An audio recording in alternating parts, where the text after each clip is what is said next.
নমস্কার বন্ধুরা, শুভ সকাল। আশা করছি সকলেই খুব ভালো আছো ও সুস্থ আছো। সকলকে সাথী ভিলেজ লাইফের পক্ষ থেকে আরও একটি নতুন মিনি ব্লগে অনেক স্বাগত জানাই।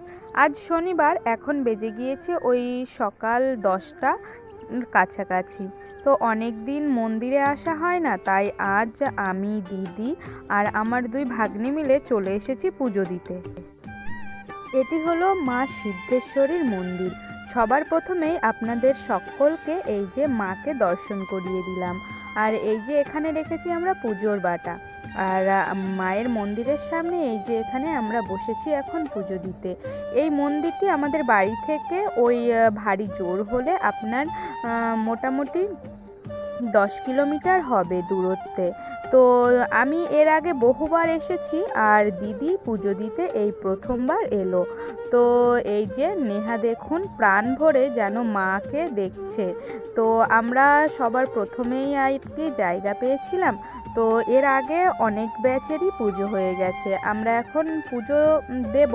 ওখানে পুরোহিত মশাইও বসে পড়েছেন। আর এই যে এখানে আমাদের আর কি সমস্ত বাটাগুলো নেওয়া হচ্ছে। এর আগে আমাদের বাটাটার পুজো দেওয়া হয়ে গেছে, এখন সকলের বাটাগুলো নিয়ে পুজো দেওয়া হলে আমরা আর কি অঞ্জলি দিতে বসবো।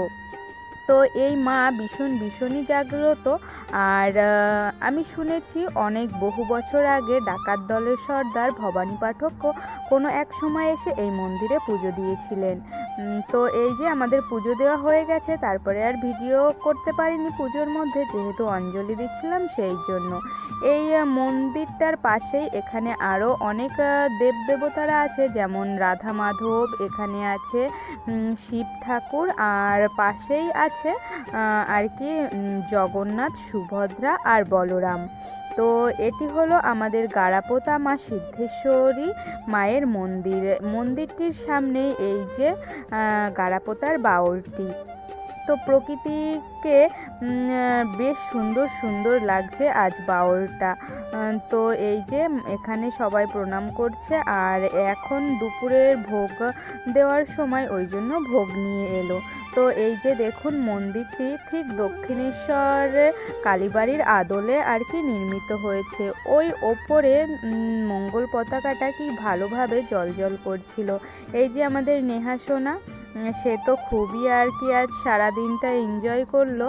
তো সব থেকে ভালো নেহাই আর কি পুজো দিয়েছে। তো সব কিছু মিলিয়ে এই যে আমাদের পুজো দেওয়া হয়ে গেছে, এখন আমরা বাড়ির উদ্দেশ্যে রওনা দিয়েছি।